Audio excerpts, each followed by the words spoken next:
The White Bear Lake League of Women Voters welcomes you to this virtual forum for the candidates in the November election for District 40 House and Senate.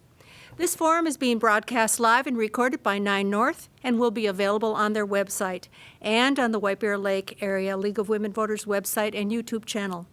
My name is Liz Nordling and I will be moderating this forum tonight. I do not live in District 40. As a trusted volunteer organization, the League of Women Voters does not support or oppose political parties or candidates. We sponsor forums like this to provide voters an opportunity to hear candidates' views about issues of interest in the upcoming election. Tonight we will be exploring candidates' answers to topics related to education, budget and finance, public safety, healthcare, elections, and climate, providing an opportunity for them to respond to questions submitted to the League of Women Voters by members of the public. I will say that we have received dozens and dozens of questions, and we have tried to cover all the topics that are mentioned in the questions that we have received. The order for speaking tonight will begin in alphabetical order by race and will be rotated thereafter. Candidates' remarks are being timed to assure equality of time.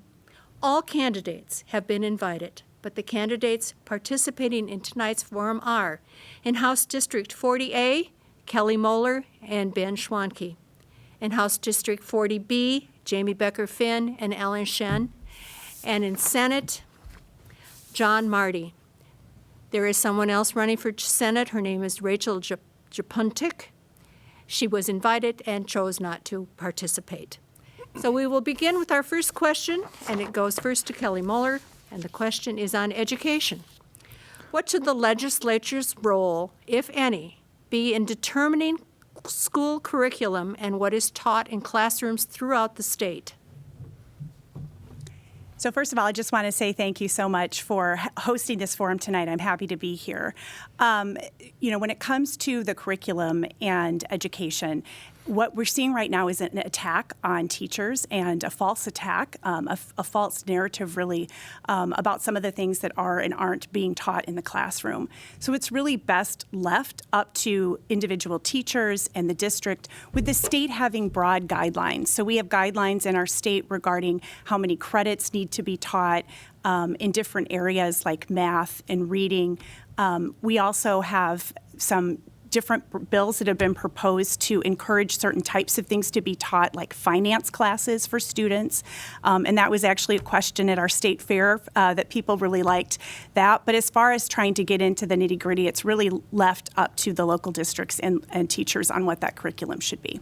Thank you. The question now goes to Ben Schwanke. Yes, and thank you once again for having us all here and for hosting this event. And as a teacher myself, I would agree a lot with Kelly and what you're saying here is that for the most part, the state is in charge of providing a uniform public school system. And so we need to have sweeping broad guidelines for the school districts of what each grade and standards they should meet. So that way, as students move throughout the state, they're getting the same standards no matter which school they are at. However, when it comes to how that's being taught, that should be decided by the local government. As we know, different areas have different students, and so trying to meet the culturally responsive teaching there, having each school board decide for themselves. Thank you. The question now goes to Jamie Becker-Finn. Yeah, thanks again for hosting and being our moderator. I would just build on what Representative Moeller shared, and I think, the legislature's role in the classroom is not going to be, to dictate exactly what happens and what is taught in the classrooms. However, I do think, as it is our constitutional requirement as a legislature, it's in our Constitution that we are supposed to use our tax system as a way to support our public schools. We need to make sure that all students have an equal ability to thrive in the classroom. And so I think, some broad protections that are built in that we can do at the legislative level to make sure that all kids have that equal ability to thrive is really, really important. And sometimes that is going to impact, what the standards are, but not necessarily the way the standards are precisely taught in the classroom. So it's mostly up to our local schools and individual classrooms. The teachers know what's best for the kids in those classrooms. Thank you. The question now goes to Ellen Shen. Well, thank you. Again, thank you for League of Women Voters for providing the platform today. I just want to say that I think this the state can have a standard, but then it will be up to the school boards, the school districts to find ideas how to educate their students, because the students from different regions, maybe the demographics are different, so they should probably have different ways to approach. And I think state can have like a standard, say math, reading, or so-and-so, the standard. So then you can have those tests, but how to get the students to achieve that academic achievement could be up to more local school districts. Thank you. The question now goes to John Marty. Thank you. And again, I will join the others in thanking the League for hosting the forum. I think it's a very important way of how people connect with their candidates for public office. In terms of the legislature role, I believe we do have a very strong responsibility to make sure we have access for all students to have good, comprehensive learning on a whole range of subjects, including things that are often considered extras like arts and music. Those are all part of the full, well-rounded education people need. Finance, all those issues matter. The legislature should not be telling them, you can't talk about these issues. They should not be trying to censor what teachers and students talk about. I also think it's important, as I think Representative Becker-Finn said, about how we got to make sure all students have the ability to, given different needs, mental health challenges. We have not done a good job in Minnesota providing counselors to addressing mental health needs sufficiently, and that's a major funding issue, which is also a key responsibility of the state. Thank you. We'll move on to the next question, which is also on education. It'll go to John Marty first. If elected, what will you do to ensure that funding of our public schools adequately keeps up with inflation and growth? Okay. First thing, this year, I think the Senate proposed education budget was very inadequate. Out of a $9 billion surplus, they proposed $30 million. The House DFL budget was 30 times that much, $1 billion, which was a significant step forward. I want to make sure, and I offered an amendment to make sure that the state would fully fund the state's obligations for special education and English language learners. We've got a huge deficit where school districts are required to cover what the state mandates. The state should mandate those things, but we've got to do a better job of providing funding for that. I think whenever people talk about education being expensive, it is. But it's our best investment in the future. And the old bumper sticker, that one of the few short slogans that makes sense, is the one that says, if you think education's expensive, try ignorance. And so we do have to provide it that way. I believe our support should be going to public schools, not to private schools. But I believe the state has an important role for that. Thank you. The question now goes to Alan Shen. Oh, I absolutely agree that education should be an investment for the future. It's the children for tomorrow. I'm just saying that how we use that money more efficiently, effectively, because right now I think based on last time I found out, the Department of Education and Human Services take about almost 50% of the state budget. And so we have all that resources, and actually more than some other states, and yet we perform below Mississippi. So, I mean, I think there's a way that we can use it efficiently, and having set achievement goals, and by using these tactics, and raise our math reading by this percentage points. Because traveling around the world, I've known some other countries spend way less than us, and yet they leave our students in the dust, like Taiwan or Korea or Japan. Thank you. The question now goes to Jamie Becker-Finn. So the question is, how do we ensure funding for our public schools? And I think we need to make it a priority. We make it more complicated than it needs to be. If this was our top priority, we would have the ability to fund it. The reality is that at the legislature, some folks put tax cuts for businesses, different things like that, above funding our public schools. So it's not that complicated. If we value our kids, then we need to invest in our kids and invest in them first. I also think that it's an important part of addressing the challenges that we have with rising property taxes. If we adequately funded our public schools, the problems that people have with rising property taxes would not be the same. It would be a much better situation if we were actually, as a state, at the legislative level, funding our public schools. And again, it's in our Constitution that we need to be doing it. Thank you. Question now goes to Ben Schwanke. when you look at a school district's budget, it's very convoluted and very complicated. And so first and foremost, what I believe needs to happen when it comes to education spending is we need to drastically update the funding formula at the state level first. It hasn't been updated besides just money put on top for a long time, and our demographics in our regions have changed many times over. Along with that, as Senator Marty spoke earlier too, we drastically need to start covering the cross-subsidy for special education. Those are our highest need students. They are very capable of learning, and we need to make sure we're providing them those supports to do that. And so part of that can come from the state of Minnesota, but also we need to be making sure we're pushing Washington to cover those federal mandates. Most of the federal special education laws come from our federal government. And so that's where we really need to be getting some of our extra funding too. Along with that, we also need to make sure that we are providing enough, but also giving the school district some guidance and making sure that the money is going into the classrooms and not being held at administrative levels. Thank you. The question now goes to Kelly Moeller. So my children are beneficiaries of Mounds View Public Schools, and it shouldn't matter where in Minnesota a child lives. They're all entitled to the same world-class education that our children get in this district. Student mental health is absolutely a priority, and funding for student mental health needs. Minnesota has one of the worst, if not the worst, ratios of student to counselors in the nation. So we absolutely need to be supporting our students' mental health. We do need to address the cross-subsidy and make sure that there's adequate funding for special education and English language learners, because that will help ease that load on local districts. In addition, I have spoken with many teachers, and a constituent just told me recently that she herself had PTSD from what was going on in her classroom, so we need to take care of teacher mental health. They were using refurbished technology from prisons, so we have to make sure that our children have the correct technology to learn, and that our teachers are getting paid for the very important work they do creating the leaders of tomorrow. Thank you. Does anyone have any additional comments? Yes, John. Thank you. I wanted to make two additional comments, one of which is I want to second what was just said by Representative Moeller about needs for mental health funding. Children have been through so much in recent years and even before that we do, and we are really one of the bottom states in terms of education support services. It's one part of it, and the other part is overall, yes, it is a huge part of our state budget. We spend a higher portion of our state budget than a lot of other states do, but that's, as we all know, is in order to hold down property taxes and have more fairness between districts. Thank you. Additional comment, Jamie? Yeah, thank you. And I just want to make the connection. I had a meeting after the shooting that we had in Roseville. It was actually in my neighborhood.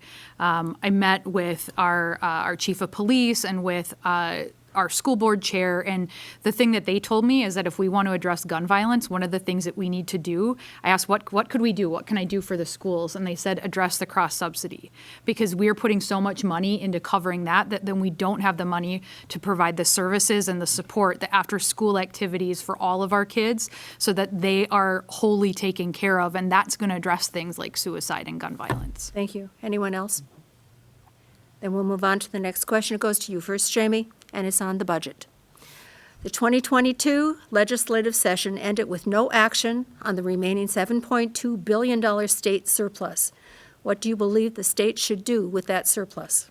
We need to reinvest it in Minnesotans.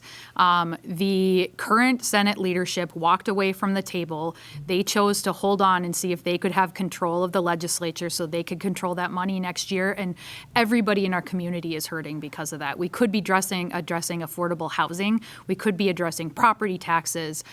All of these things that we're talking about, our educational funding, we should be reinvesting that in Minnesota. And we should all be upset that that money isn't currently in our communities being reinvested and taking care of folks. We lost a lot of the supports that existed in the early years of COVID for small businesses, for schools, for a lot of those things. They don't exist anymore, but COVID is still here. And that's another thing that we could be using those dollars for, whether it's people making rent, the supports for folks who are struggling to keep stable housing. All those things should be top priorities, and we should absolutely get those dollars reinvested as soon as possible into our state. Thank you. The question now goes to Ben Schwanke. I agree with you that the money needs to get reinvested back in the people of Minnesota, and I think there's a variety of different ways we can do that, especially with how high inflation is right now and a lot of the costs of living. I think we could take the gas tax and have a gas holiday and then still backfill using the surplus, and I think we can do that with a few other different taxes too that would help drive down the cost of living for folks, and then that way all families are able to feel at least a little bit of relief currently for that and allow that to then play throughout the rest of our economy also. Along those lines, though, too, as we've talked many times on the cross-subsidy, would be a perfect spot to be able to put some of that of the surplus, so that way it's going to fill the subsidy and not be tacked on that it would be continually over and over year after year, where we might not necessarily have that same surplus years down the road. And so making sure that we can get Minnesotans relief right now and school districts right now, that would be my main priority with our surplus. Thank you. The question goes to Kelly Moeller. Thank you. So I agreed with what the leadership had originally planned, and that was to split it three ways. One would be for tax cuts, the other would be for spending, and the third would be saving some money on the bottom line. But unfortunately, as Representative Becker-Finn said, the Senate Republicans walked away from that. So some of the tax cuts that were going to be voted on that I would have fully supported was eliminating Social Security taxes, also tax breaks in both property and rental tax. As far as spending goes, absolutely spending on education, student mental health, like we talked about already. One area that there is a crisis right now is for health and human services in the disability arena and assisted living. It's the workforce shortage that we're seeing across the state in many sectors is really hitting the disability community hard. So we need to invest in that community and those services. Public safety, we had a lot of great proposals that would improve our public safety. And finally, federal money. We're leaving federal dollars on the table that we need to act on, especially when it comes to infrastructure. Thank you. Question now goes to John Marty. Thank you. First, I'll start by saying that I'm very disappointed that the Senate leadership walked away from the budget deal this year. I think we could have resolved it. I think they were close, and nobody got everything they wanted, but the idea of putting it off till next year, I think, was a disappointment. Having said that, this is not a windfall we should deal with frivolously. We should deal with it very thoughtfully. And like one area that I have been trying to get us to pay attention to, which Representative Moore just mentioned the mental health stuff. I was on the Governor's Justice Reinvestment Initiative, and we were talking about how we could make our streets safer. Lots of little things that would do a good thing. But one of the things that people agreed would be a game changer if we made sure that everybody had access to comprehensive mental health and substance use treatment. That could be a game changer for reducing crime in our communities. $200-300 million, state didn't even have an idea how much it would cost to make sure everybody had access to that. But if we were to do that, that would be a small portion of our budget surplus, and it would be a huge thing to make our streets safer. So I think the line that Representative Becker-Finn said, let's reinvest the money in Minnesotans. Thank you. Question goes to Ellen Shen. The easy way, I would say, just it's your money, it's taxpayers' money. I want to give it back to them. It's their hard-earned money, and also shows me that this is how high of a tax state that we are in. We're one of the highest tax state in the country, I believe. So that tells us that we could have cut taxes for income taxes, take away the Social Security tax, and maybe even, I agree with Representative Becker-Finn and Kelly Moeller for reducing the property tax. So again, I just like how Calvin Coolidge has said that taxing more than absolute necessary is legalized theft. So I think that the people of Minnesota know where to best spend their money, and we should allow that. Thank you. Does anyone have any additional comments? Yes, Jamie. Yeah, I just want to point out that not all families are struggling right now. The reason we have a budget surplus is because some folks did a lot better during the pandemic. People and businesses who are wealthy got wealthier. And so I think these dollars should be targeted at our schools, at our kids, and those who are disproportionately harmed during the pandemic instead of just making the wealthier wealthier. Thank you. Thank you. Anyone else? Then we'll move on to the next question. It goes to Ben Schwanke first, and it's on public safety. Many are concerned with increased gun violence in our communities. What legislation, if any, would you support to help reverse this current trend and respond to the need for safer communities? First and foremost, when it comes to public safety, right now what we're seeing is especially when it comes to violent crimes, we've seen it increase over 20% in the past year. And the 2021 crime report had over 17,000 violent crime incidences in Minnesota last year. And so that's a large amount of crimes. However, that doesn't mean that we have 17,000 Minnesotans committing these crimes, or that all of a sudden 20% of our population became criminals overnight. Instead, right now what we have is we have a lot of violent repeat offenders continuing to go back out and assault our communities. And so what I would propose, especially when it comes to gun violence and repeat violent offenders, is I do believe that is a situation where we need mandatory minimums. I don't think we need that for many of the other lesser crimes. I think we should use restorative justice for many of those, especially nonviolent crimes that may not affect other people. But when it comes to these repeat offenders, we need to start putting them away. We've been seeing in Ramsey County people with over 20 felonies recommit crimes. Thank you. Question now goes to Kelly Muller. Thank you. So I just read a report today that gun deaths in Minnesota hit a 20-year high. We cannot address public safety without addressing gun violence, and that includes removing access to guns by people who should not have guns through criminal background checks, through extreme risk protection orders, which I was the chief author in the House this year, reporting stolen guns, and making sure we have adequate safe storage laws. We actually do have mandatory minimums for guns in Minnesota. I'm actually a prosecutor and have done that work for over 20 years. And I just recently had a case where a man who shouldn't have guns or ammunition had one bullet, and he received a 60-month mandatory minimum sentence for possession of that one bullet. We are prosecuting those crimes, and we're taking them very seriously. The problem, though, is with access to guns, and we have the tools. I've been working on this with states, red states also, that have passed laws to prevent access by people who shouldn't have them. We have the tools. We just need to have the willpower to make these changes. Thank you. The question goes to John Marty. Thank you. In terms of gun violence, I think it's been regulating of firearms has been treated as third rail of American politics. Don't touch it because it's dangerous to talk about. But we have to. It's not just the mass shootings in Uvalde and Buffalo and other things like that. It's the suicides. It's all the carjackings. It's everything else with the gun violence. And you can't be tough on crime if you say, we're not going to do anything about this until after the crime's committed. A lot of these people are the first time, all these mass shooters, it's their first time they've done anything like that. And it's too late to wait till after. There are a lot of things we can do. I offered some comprehensive gun regulation proposals that I think would go very far to making our streets safer. We regulated automobiles for the last 90 years. We've cut our death toll on the highways by over 85% over those decades by making our cars safer and having rules on who drives and how they drive. We can do the same thing with firearms. The Constitution guarantees the right to arms, but it says a well-regulated militia. Thank you. The question goes to Alan Shen. I agree with Ben Schwanke saying that we have witnessed, like sometimes our prosecutors don't prosecute some of the repeat offenders as they should be, or I believe the Ramsey County attorney, he didn't add penalties for criminals committing crimes with guns. So I think we should use both the carrot and stick, so where good behaviors are rewarded and bad behaviors such as crimes and violence are punished. So when people know what's coming for them if they break the law, they would hopefully obey the law more. Thank you. Question goes to Jamie Becker-Finn. Yeah, first, I just want to point out that Representative Moeller is one of the leaders on this issue at the legislature. And I think, what can we do to address gun violence? We can listen to people who've done the work. I've also worked as a domestic violence prosecutor.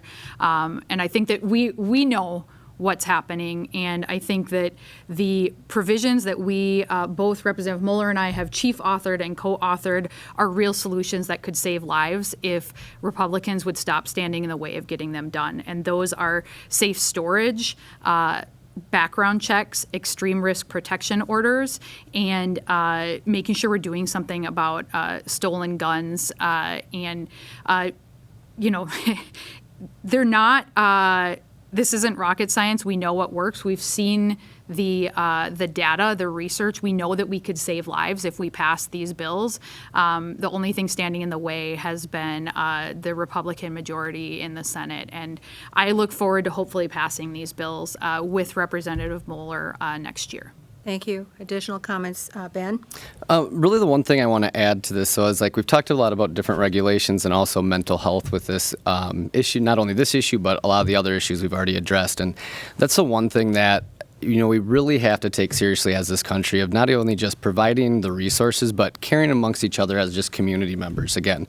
Because a lot of these different policies that we can put into place only will work if we care about each other as community members. A lot, if we look through a few of the mass shootings that have happened in the past, there were signs there, but we didn't do our good job as a community to stop those. And so we just have to make sure we love up on each other again. Thank you. John? Yeah, and I wanted to add one more thing about crime in general, and that is, I see Representative Moeller on the rape victims and sexual assault victims and trying to change the laws to make them better because our laws are sometimes just plain too weak and not representing the interests and concerns of the victims. And I keep thinking that she, partly because of her job as a prosecutor, but partly her work at the legislature, I think we need more of that. I've never been in her district before. We were redistricted together, but I'm proud to work with her because of that.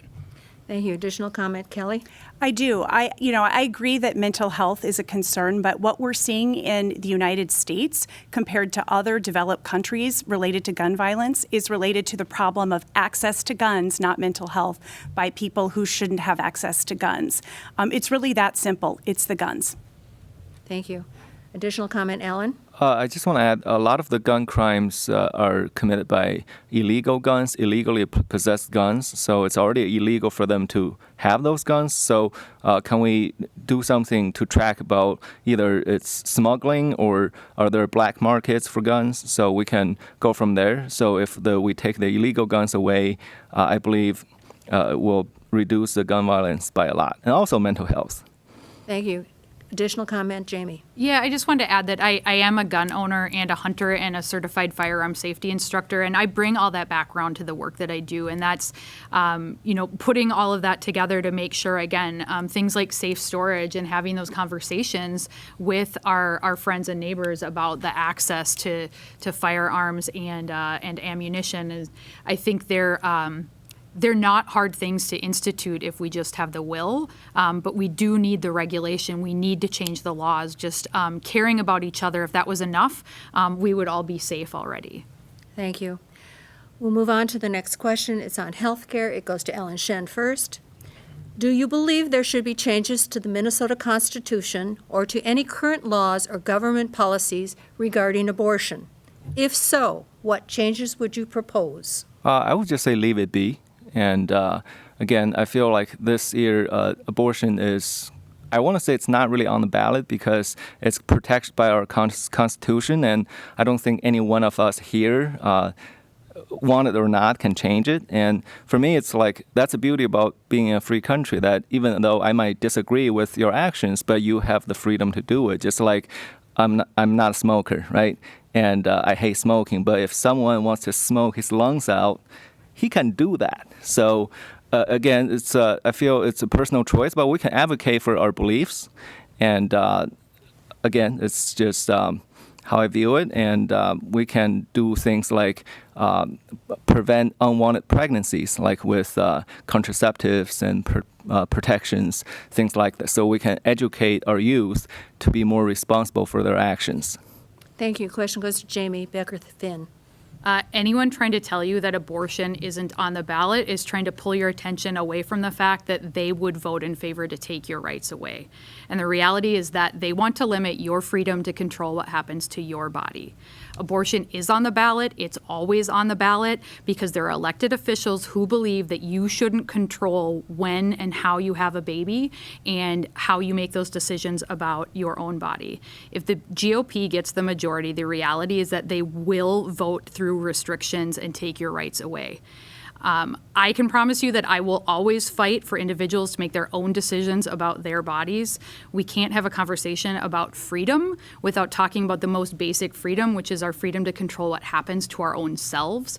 And I think that's a really important core freedom of what it means to be a human and to have to be an American and have those protections. The reality is that if we could just rely on it being in the Constitution, then Brett Kavanaugh told us that it was settled long law and then turned around and voted in favor of changing that settled law. So we absolutely need to protect those rights for all Minnesotans. Thank you. The question goes to Ben Schwanke. First and foremost, I think this is a very deeply personal issue for many people, and it's usually where they're coming from has been decided based on their experiences. I know a few different people who have had children as a result of rape, and one that has also chosen to have an abortion. And because of their similar experiences, they both came out with different ideas of where they're at. And so first and foremost, I want to make sure that we just don't discount those people's experiences too, because that is everybody's lived reality is different. Having said that, there's not anything that I would want to change right now where we're at. The one thing that I would say that does make me a little nervous is with some of the regulations that have been pulled back, I would like to make sure that we get back to safe, legal, and rare. The two regulations that got pulled back of making sure that it is performed by a doctor and in a clinic, and we need to make sure that those women who are going to get this procedure are getting it in a sterilized environment by somebody who's well-trained in it. Thank you. The question goes to Kelly Muller. Thank you. Yes, like Representative Becker-Finn said, abortion is absolutely on the ballot this year. And although our Minnesota Supreme Court said that it's constitutionally protected in Minnesota, it is actually relatively easy to change the Minnesota Constitution, if you can believe that, compared to the federal Constitution. And so all it takes is a majority in both the Senate and the House to put that question on the ballot to the voters. And they can, of course, word the question however they liked. We saw that happen in another state, and the wording was intentionally, I think, confusing for voters. I'm a member of the Reproductive Freedom Caucus. I will absolutely protect a woman's choice about what to do with her body so that there's no interference by politicians making that decision. I support the PRO Act, which it confirms a woman's right to make her own decision. I support eliminating laws that interfere with the right to make reproductive decisions about for yourself. And some of those laws have been eliminated by district court. We need to take those off the books. Thank you. Question goes to John Marty. Thank you. I too believe abortion is on the ballot. It's pointed out that our Constitution protects that right here. Well, also, the federal Constitution protected that right until a few months ago. And so I think it's wrong to say that. And I'm upset how many candidates are now saying it's not on the ballot and we don't have to talk about it. The gubernatorial Republican candidate keeps clarifying more and more, saying it's not on the ballot. He's not trying to do it. 3 months ago, he was saying very clearly, this is something we're going to accomplish. We will accomplish. If I'm governor, we're going to make this happen. To me, that's deceiving the voters about something when you feel strongly about it, fight for it. But again, I have the problem that in this case, like that candidate, he changed his view. First, it was going to be no exceptions except the life of the mother. Then, he clarified it was going to be except for rape and incest. Well, he's got a right to change his mind. Every one of us has a right to change their mind. But the trouble is when somebody wants to get elected to office and try to impose that on other people. Like Representative Moore, I'm a member of the Reproductive Health Caucus. I believe this ought to be an individual right to choose without interference from government and politicians. Thank you. Does anyone have any additional comments? Then we'll move on to the next question, and it goes to John Marty first. What is your position on ensuring that all Minnesotans have access to affordable health care? Thank you. I appreciate that. I've been a lifelong champion of universal health care. I've proposed a Minnesota health plan, cover all Minnesotans for all their medical needs, including mental health, including dental, including prescriptions, including everything. We can do that. Our country spends more than twice what almost any other country spends on health care. More than twice as much, and our health outcomes are worse than any of our competing nations in terms of life expectancy, infant mortality, and so on. I believe we ought to make health care available to everyone and stop spending our efforts through the convoluted insurance system where government or insurance companies or employers can tell you what kind of care you get. I think care should be decided between a patient and their medical professionals without outside interference. And the reality is by focusing on public health, we actually make health care cheaper. I've been pushing to get an economic analysis because we know, and all the evidence from around the world and economic studies say it's cheaper. Let's do it. Let's make sure health care is available to every single person. Take away the medical debt problem we've got in this country. Thank you. Question goes to Kelly Muller. Thank you. Yes, Senator Marty is definitely a leader at the Capitol when it comes to health care issues. One of the things that I think we can do in the short term is allow for people to buy in to Minnesota Care. That would be one way to help reduce families spending money on health care. Health care is a human right. And we absolutely need to make improvements in this area. We need to remove barriers to mental health care access and to access to chemical dependency treatment and aftercare for that. And when it comes to prescription drugs, the House passed a number of great bills that met with resistance by the Senate majority, including affordable prescription drugs and a board that was going to look at the pricing and how that was done. Also making sure that life-saving medications, not just insulin, which we passed before, but other life-saving medications had a cap on what those copays are.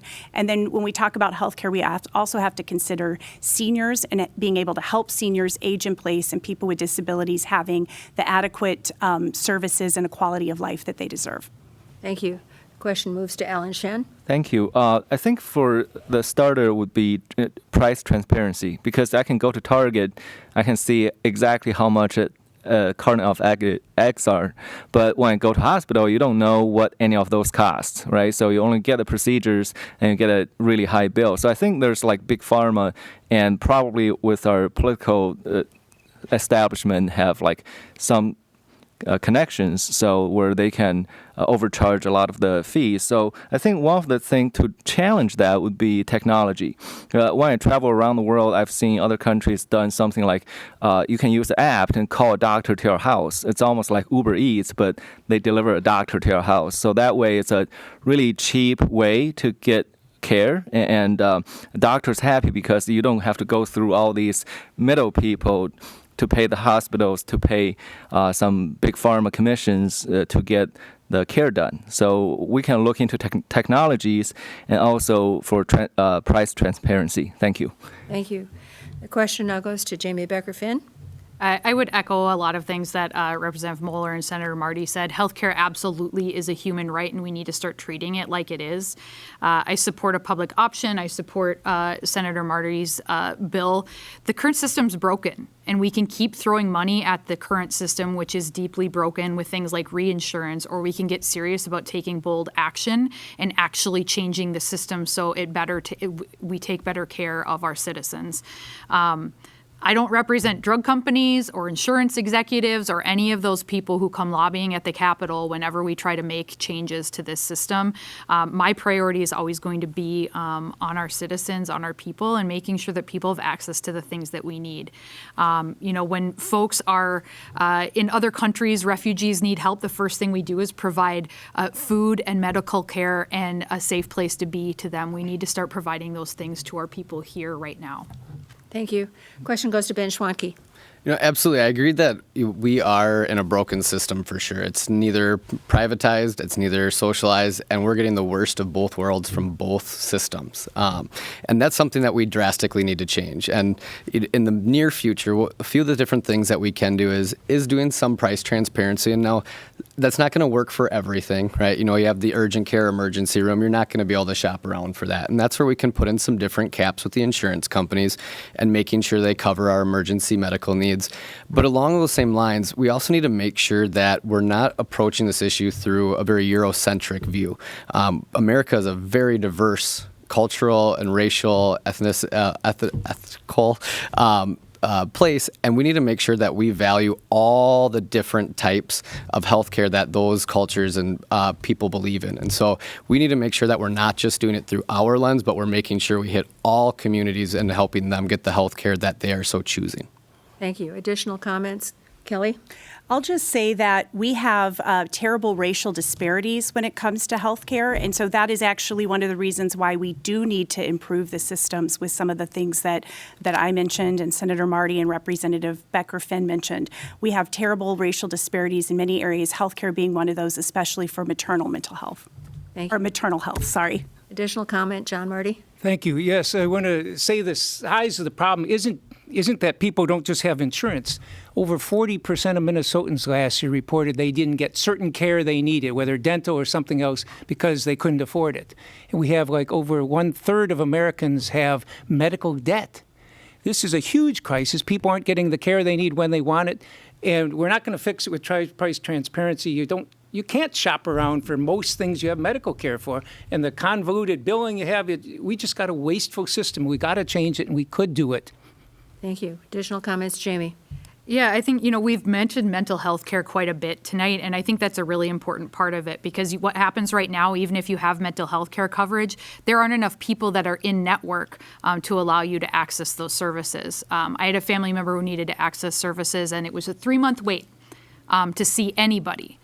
If you're in crisis, you don't have 3 months, and it's insurance companies making the decision that those folks don't get to be in network so that you're not able to get the reimbursements through the insurance company so that those therapists are available to the people that need them. So I think that's absolutely part of this overall question. Thank you. Additional comment, Ben? Yeah, along those lines, and that's where I believe the schools can be a huge help in also driving down cost.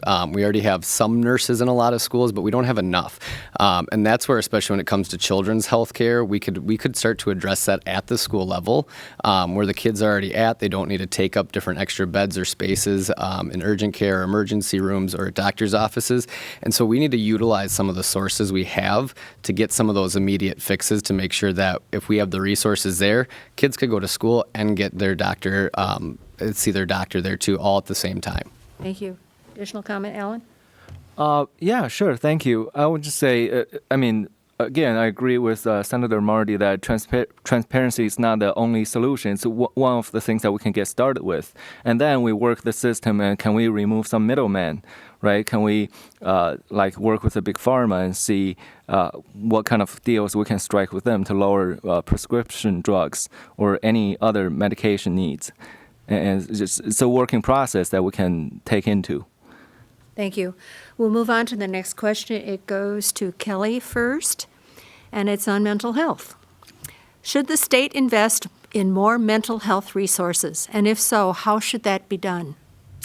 Absolutely. The state should invest in more mental health resources, and we've talked about that a lot with many different questions tonight. But I want to focus on student mental health right now. That is something that I have been leading on at the Capitol. Sadly, my son lost a close friend to suicide when he was in high school, and this was an issue with our district, and I worked with teachers, I worked with a school board member, and worked on with NAMI on some legislation to make sure that all teachers had suicide prevention and mental health training. We also are the only state that doesn't have some kind of position at MDE or something equivalent that's really looking at what the different districts are doing and providing best practices and a menu of options to districts when it comes to student mental health. I've been working on that bill since I was first elected in 2018 and will continue to work on that, and then absolutely putting money into more resources in the school for student mental health, for counselors, for nurses, for social worker, all of those support services. It's really going to help our students. Thank you. The question now goes to Ben Schwanke. Absolutely, we need to invest more in mental health. Depending on what surveys and stuff you read, almost all of them show that mental health, over 60% of the nation is experiencing some sort of mental health issue.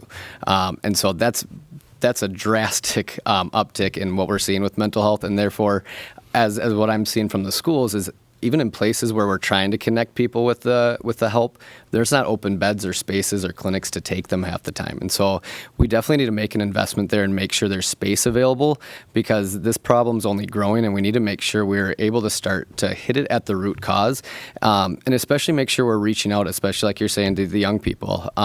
We need to make sure that they're having a purpose, that they're finding it, and that they always have somebody in their lives that they can reach out to.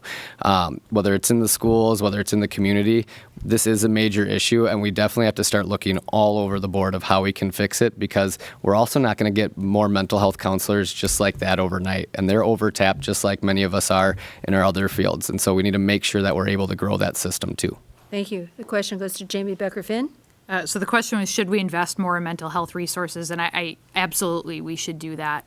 I think it's also important when we talk about kind of across the board, when we talk about disparities, we also talk about trauma a lot. And the reality is that some members of our community experience those things at much higher levels, both at the systems level, when we talk about systemic racism and racism as a public health crisis. Those things absolutely impact different communities in different ways. And so part of that investment needs to be recognizing that and giving communities the resources that they need that are going to work for them. One thing we often do is even if we get to the point where we ask an impacted community what will work, what will help, we don't actually listen to their answer. And I think this is one of those areas where we need to do a better job of listening to the impacted communities when they tell us what they need and taking it seriously across the board to make sure that we're making those investments. But again, if we're going to spend money, if we're going to invest, that means we can't give all the money back to people as tax cuts for people who don't actually need them. Thank you. Question goes to Alan Shen. Thank you. The answer is yes. And mental health in our youth is such a big problem. I even want to call it a crisis. And mental health can also go into like committing crimes, even gun crimes. And I think we should have some kind of guidelines for social media use, because it's going to say that 60% of people who are actively on Facebook experience depression. So, and also in terms of crime prevention, I talked to the police chief about the shooting in Roseville that they knew about it 5 years ago. They knew the guy had mental issues. They knew the guy had a fighting or some kind of problem with the mother, and mother has a gun. So they were saying that we knew this gonna happen 5 years ago, but we could not do anything but to just wait around until the bomb explodes and we have to go do damage control. So can we start early to prevent these crimes from a mental health perspective? I think that we can prevent a lot of gun crimes in the future. Thank you. The question goes to John Marty. Thank you. I agree that we desperately need more investment in mental health. It's a huge crisis for people of all ages. It's one that's been there. It's gotten worse during COVID and since that time, but we haven't addressed it.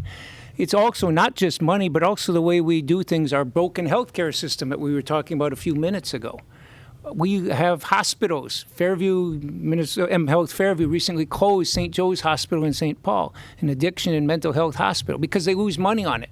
Because our reimbursement rates under our convoluted system pay too little for mental health, too much for other things like surgical things. It seems to me that having a fair, logical healthcare system would help address this. But the bottom line is we never really built a good mental health system. It's not just broken, it's kind of non-existent.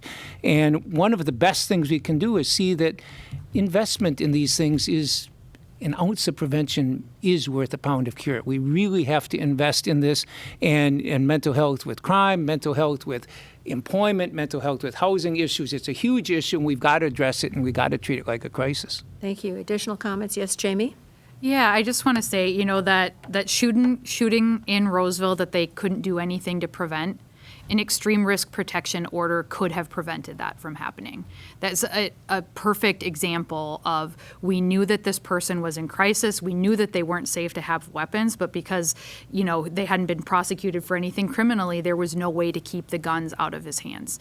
And that's a perfect example of, had we passed that bill when Kelly first, Representative Mueller first introduced it, we may have been able to use that tool to keep our community safer. Thank you. Additional comments, Ben?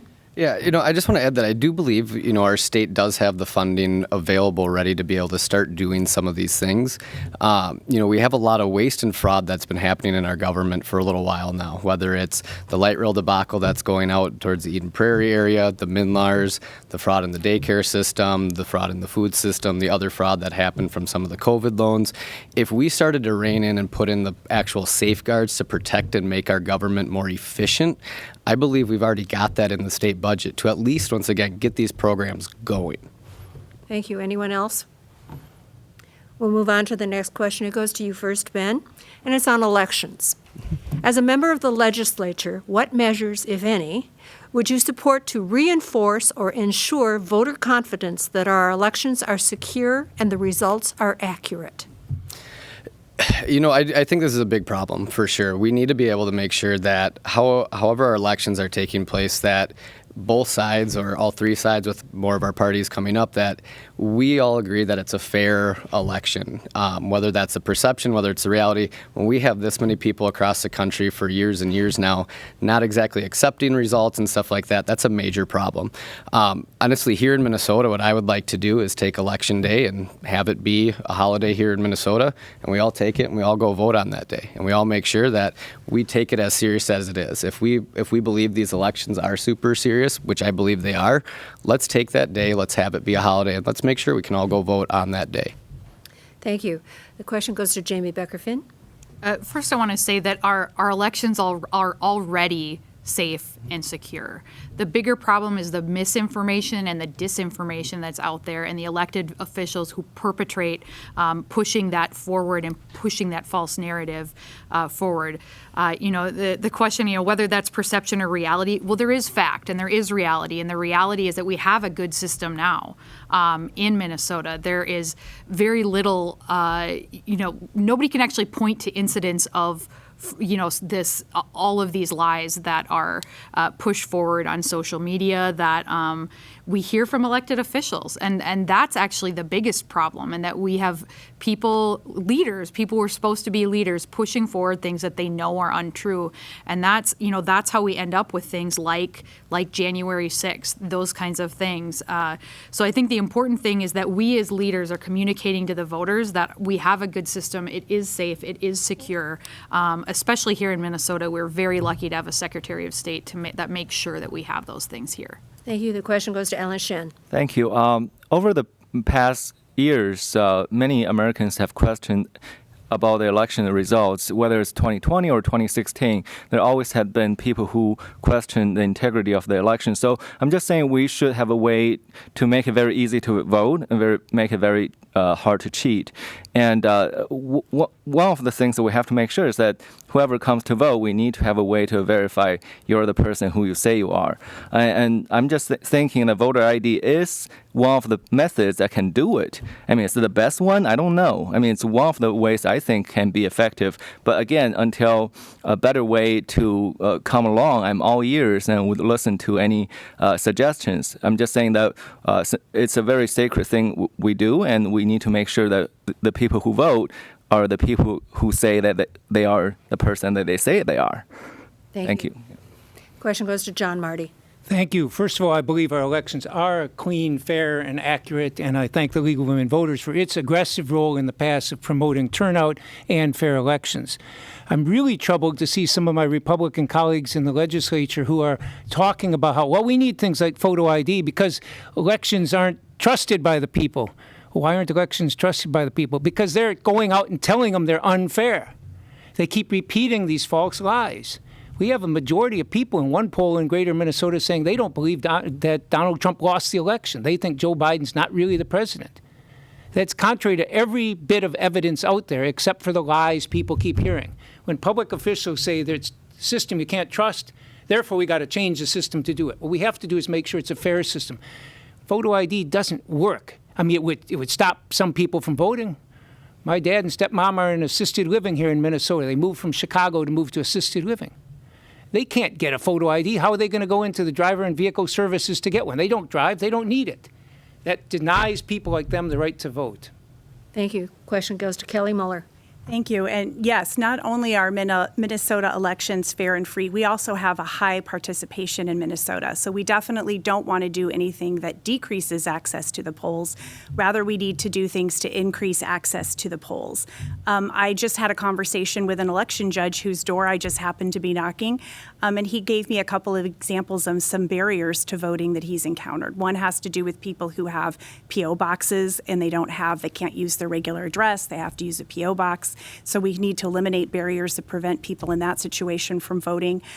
He also talked about how there's a lot of confusion for people who have had felonies who are now off paper, and so they're allowed to vote, but they're still being marked for some reason as being on paper. It causes a lot of embarrassment.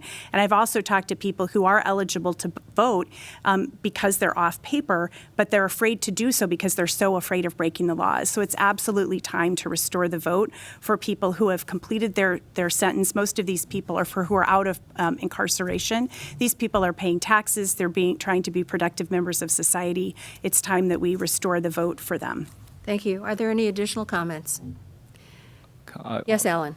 Yeah, just like I said, make it very easy for people who wanted to vote, and just make it harder to cheat. And for Senator Marty, I'm sure we can easily pass a bill that can guarantee your family members all have IDs. It doesn't have to be driver's license, but could be some forms of IDs. And the state can even pay for it, I think. I'm just saying many people have questions on this, so let's have a way that make it very hard to cheat so we can shut them up, so no one would question it, and everyone has faith in it. And I think that's a better outcome. Thank you. Additional comment, John? The reality on photo ID is it does deny tens of thousands of people from being able to do it. People say, oh, you need a driver's license to buy a beer. You need a driver's license to do all kinds of things. Yeah, but a lot of people in their 90s don't have driver's licenses. And getting a photo ID, where are they going to get the government-issued photo ID? There's just no way they can. You can have somebody go into a nursing home and bring in the registration people. It doesn't work that way. You're going to deny a lot of people their right to vote. And I think that we should be making it easier, not more difficult for people to vote. Additional comment, Jamie? I just want to say that, intimating that there are currently all kinds of people falsely voting under different identification is just false. It's not happening. There's no evidence to show that that's a problem. And so I think, intimating that it is a problem is part of feeding those conspiracy theories that are ultimately a harm to our democracy. And then I also want to add that I also fully support, as Representative Moeller noted, the Restore the Vote, and making sure that people who have paid their debt to society are fully able to participate like they should be able to. And so I fully support those efforts as well. Thank you. Anyone else for additional comments? Unfortunately, that was our last question. We have run out of time, so we're going to move to closing statements. And we will begin with you, Jamie Becker-Finn. Thank you. I just want to say thank you for the League for hosting. Thank you for people who are watching at home. I'm proud to be the DFL endorsed candidate in this race. It has really been a privilege to represent this community the past 6 years, and I'm happy to expand my district into more of Roseville. I'm a Roseville resident myself. My kids attend Roseville Public Schools, and so for folks who are new to my work, I'm chair of the Judiciary Committee. I'm really committed to doing the hard work. Like I tell folks, I work hard, I do my homework, and I really care about the people in our community. I also want to remind folks that we do have early voting starts this Friday, and we are very lucky this year in Ramsey County and in the Roseville area that we can now early vote at the Roseville Library starting this Friday. If you're a Ramsey County resident, you don't have to drive all the way down to Plato this year. You can go to the library in Roseville. It's much more transit connected, and I hope more folks will take advantage of that safe and easy way to vote here in Roseville. Thank you. Now with this closing statement, John Marty. Thank you, and thanks again to the League for hosting this forum. Democracy matters, and an informed electorate is essential to a democracy. In this brief time, we haven't had a chance to get into many of the issues, so I encourage people to check out my website, johnmarty.org, find out more information, and I pledge to continue. I've been working hard on a range of issues, including climate change, because if we don't address that, nothing else will matter, including on gun violence and public safety, including on health care for all, including on making our education system work for people. I ask for your support and promise to continue doing my best to serve the public interest, not special interests. Thank you. Now with your closing statement, Kelly Mueller. Thank you. Yes, thanks again for hosting this forum tonight. One thing we really didn't talk too much about were all of our backgrounds, and I really have deep roots in this community. I've lived in Shoreview for over 20 years. My husband was born and raised here. My kids were in Mounds View Public Schools, and I love talking to the people in our community. And in fact, many of those conversations, the thousands of conversations I've had with folks who live here, have led to bills that I've actually passed at the legislature based on the feedback that I'm getting from the people here. So I welcome that. And also just want people to know that sometimes we can help you with things even if legislation isn't needed. I just had a conversation with someone who needed to get a response from the Attorney General's office on a fraud claim he had against a company, and I was able to call someone I know and make sure that he got a call back that he was looking for. We can help people in that way too, and I love to hear from the people I represent. So if you ever need help with anything, please start with our office because we have great staff and we can help provide those resources to you. Thank you. Thank you. Next with his closing statement is Ben Schwanke. And thank you once again for the League of Women Voters for putting this on, and thank you to all you watching at home. As it's been mentioned many times here tonight, it's very important to go vote, and so make sure whether your plan is to vote absentee or to vote on Election Day, make sure you have a plan to go out and be actively engaged in this. My background is I'm a math teacher of 10 years. I've been a coach. I've been a Shoreview Human Rights Commissioner, and I'm a member of the LGBT plus community. And from that, I'm frustrated with the leadership that we've had across the aisle on both sides. Right now, all we hear from both parties is a lot of blame, and that's what really got me into this race. And so I would like to run to start to represent both sides of the aisle, be able to bring a diverse perspective to the legislature, and stop with this divisiveness and start to bring us together so that way we can seek solutions and just stop blaming the other side. Because we have a lot of issues to solve, and we need to really actually be able to work together in order to create a one Minnesota. Thank you. And now with his closing statement, Alan Shen. Thank you. Again, thanks for the league for inviting us. It's been a privilege to meet everyone here in person. And my name's Alan Shen. I'm running for State House 40B for the Roseman Shoreview area. So what got me to run for this office is because, like Ben said, we're very tired of the people in the state Senate and state House from both sides of the aisle, and we just feel that we need some fresh new blood and people who can really from normal lives, and just so it's been really aspiring to see many normal people like myself running for office this year, and hopefully we bring some fresh blood to the state capitol. And again, please visit my website at alanshen4mn.com, and looking forward to your support. Thank you. Thank you. The League thanks the candidates for their participation, 9 North for taping and broadcasting this forum, our League volunteers, and you, the audience, for your attendance and interest. Let your voice be heard. Vote. Thank you and good night.